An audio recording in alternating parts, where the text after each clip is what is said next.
think she asked you either about homosexuality or both. So where do you stand on social issues that young people are particularly passionate about, like marriage, abortion?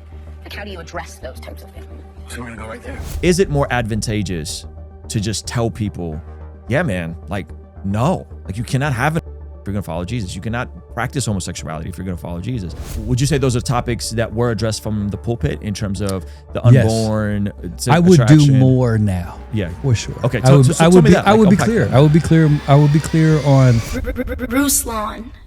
Okay, before we get into this video, guys, if you know me, you know that I am a huge fan of the hit show House of David, produced by my friend John Irwin and the amazing people over at Wonder Project. And so I already had the Wonder Project subscription within Amazon Prime watching House of David with my son, but I was even more ecstatic when they reached out to make sure that we get the word out about their brand new service within Amazon Prime. Now, it's not just for the House of David. When I signed up, I discovered that there's over 100 additional titles on here, edited versions of family favorites like The Patriot and Dead Poets Society and Antoine Fisher. Sandlot is on here. There are so many amazing titles on here. And the dope part is it's not just faith-based. There's a lot of Christian stuff on here, a lot of biblical stuff on here, but it's also value-based. And there's also like a new documentary on there with King and Country. And again, the best part about it is that you can watch it with your family without worrying about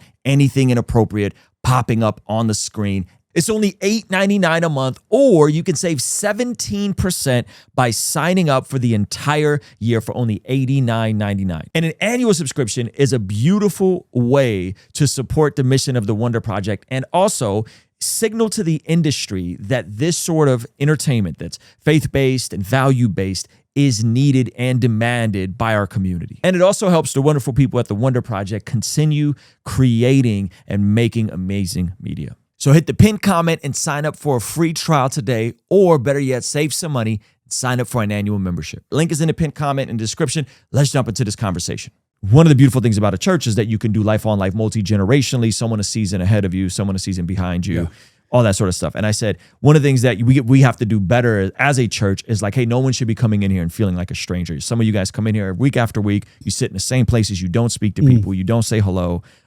We need to get better at like meeting someone. That was the big challenge. It's like, before you leave today, I want you to meet someone, say hello to someone. There's older saints in this room that could be that one relationship you need. I love that. There's younger folks in this room that need to come over to your house and just hang out. You don't need to make dinner. You don't got to get fancy. Just let them come hang out. So I do this whole talk and we unpack it on the If I Had More Time podcast, which you saw the set of that. And we were like, man, like, yeah, we got to figure this out. We got to help our people not be so culturally inept because of SoCal culture, where you can live next door to people and never know their name. You could be around people and everyone's coming and going and everyone's on the move. And they're not friendly. We got to do better at hospitality. The church grew because of hospitality in the first 100 years. So we were like talking about it. And then my wife comes home and she leads a women's group. And she goes, we have to stop and spend 20 minutes explaining to two women today why they couldn't have sex outside of marriage anymore. And one of them is she just got divorced, she's single. Another one, and they were full on talking about how they were going to go and they were excited to not have the kids and they were going to go hook up this weekend. And like, we have to stop and tell them how. And literally walk them through scripture on like why you can't have sex outside of marriage anymore. Right. And so here I am talking to my pastors and elders about we got to get better at hospitality. Meanwhile, there's women and men in our church that don't know that like you can't smash your girlfriend anymore, bro. Like you can't go up and hook up anymore on the weekends. Like you can no longer live this way, right? And these aren't just casual attenders on a Sunday. Been there for a while. They're in a small group. They're like in a group, which is beautiful that people are getting saved and they're saying, I want to plug in, I want to be a part of this. It's beautiful. So I say all that to say, where I think that there are aspects that we do need to address from the pulpit, and I know you did, but there was one specific moment, and I don't want to put words in your mouth. Go ahead. Where I think we're on Oprah, and I think she asked you either about homosexuality or both. The View? Was it The View? I was asked about abortion. Yes. So where do you stand on social issues that young people are particularly passionate about, like marriage, abortion? Like, how do you address those types of things? So we're gonna go right there. Yeah, I thought we'll go hard and then we'll come down. Let me tell you the story from my angle. Yes, tell from your angle. So Paula Ferris, great friend of Laura and I, at the time, she was part of our church, a host on The View. And I had a book out, and she's a friend. She was like, definitely come on. It'll be cool. Like, I'll make sure it doesn't get crazy. She got hurt. I think she slipped on ice going to the studio that day. I show up to The View, and it's everybody but Paula. And I knew that somebody was going to try to use one of those hot button things to derail the whole thing. And two of the hosts were really cool. One host was not cool. Knew right away. She just was waiting. And her big thing was like, how do you handle it in your church? And I could tell by the way she asked it, this was not a genuine question. She was looking to try to catch me or land a point she had. And I wasn't there for that. So she said, if I'm a woman in your church and I come to you and I say, I'm going to have a boy, what do you say? And I said, well, my first statement, if I recall this correctly, my first thing would be, what's your name? I would ask the person their name. And that was kind of where I sat there. And my point was, I'm not going to use this time right now to get in a debate with a person who's not interested in a conversation and have this thing go left. What people fail to understand is I just did an article in GQ a couple weeks back where I clearly state our every stance about everything we believe. So I proof's in the pudding. I've been there. In this particular moment, I did not feel led to go down that road. So I was like, we have our thoughts on abortion. People in our world know if a woman came to me and Laura and asked for our help, we would love her.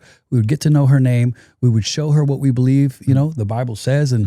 But it wasn't, and people really got up in arms, Christians, a certain type of Christian, and accusing me of whatever. So that moment to me was, it was a very specific context.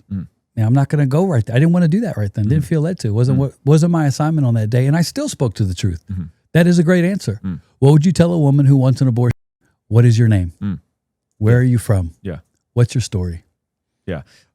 Did you recall saying something to the extent of, these are private conversations and we don't talk about these hot button issues from a public standpoint or something like that? Was it something I think I've said something like that in a media moment. Yeah.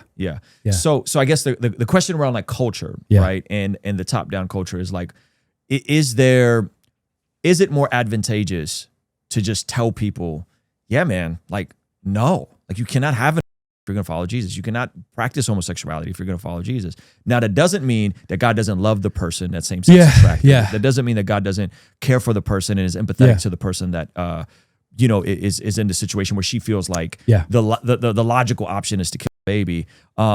Those two things, and it's not just you. Like there's someone else that I'll tell you that doesn't want to come on and talk to me because they're afraid that I'm going to bring this up. And I'm like, well, isn't clarity kindness? Yes. Like people should know where we fall on these things. You're not wrong at all on that logic train.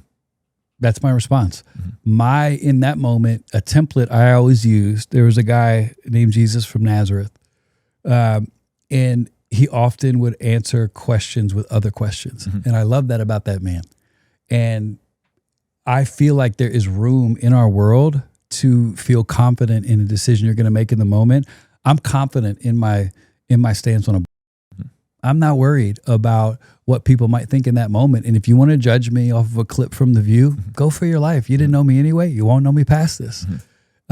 So I think both things are true. It is very effective and godly and often needed to say exactly what's clear right away. And there are times where maybe the most effective thing to do is to keep a conversation going to land that with more power later. And I've lived in both those worlds at times, but 99% of the time, brother, I'm unless I felt a complete pull like I did in that moment to not be her puppet, because I wasn't going to be able to answer it beyond what she was waiting for. And she was going to make a big spiel about how she hates churches and because we believe this. And I wasn't there for that. I wasn't going to let her have that moment. So I chose to go a different direction. But I'm confident in my record. And it is important context to say you had just addressed it in a news article prior. Would you say those are topics that were addressed from the pulpit in terms of the unborn? I would do more now.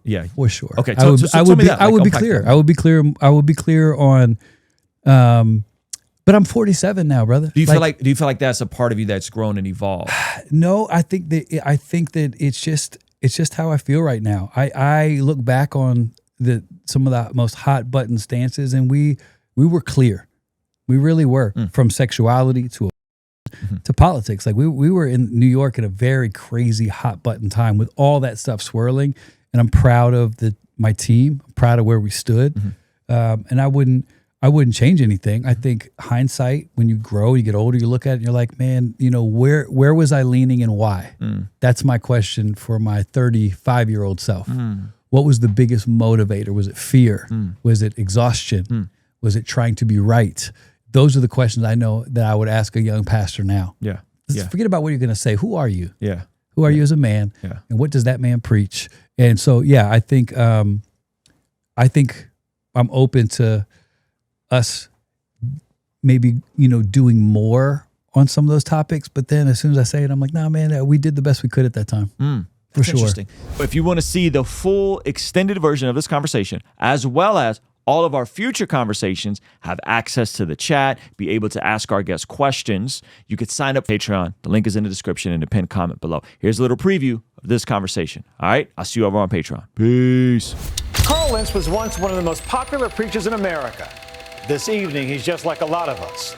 As the old saints would say, a sinner standing in the need of praise. That was a significant chunk of trust that fell with me. There was a lot of people that were personally impacted. A lot of my community was that. How do we process this thing?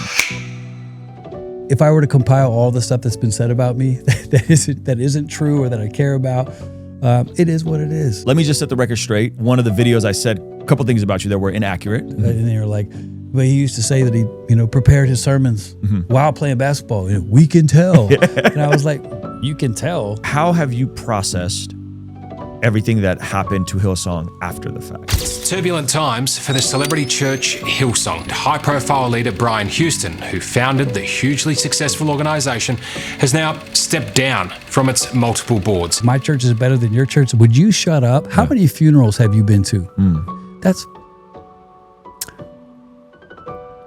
I do feel like sometimes when people criticize small level things, they have never been around big level problems.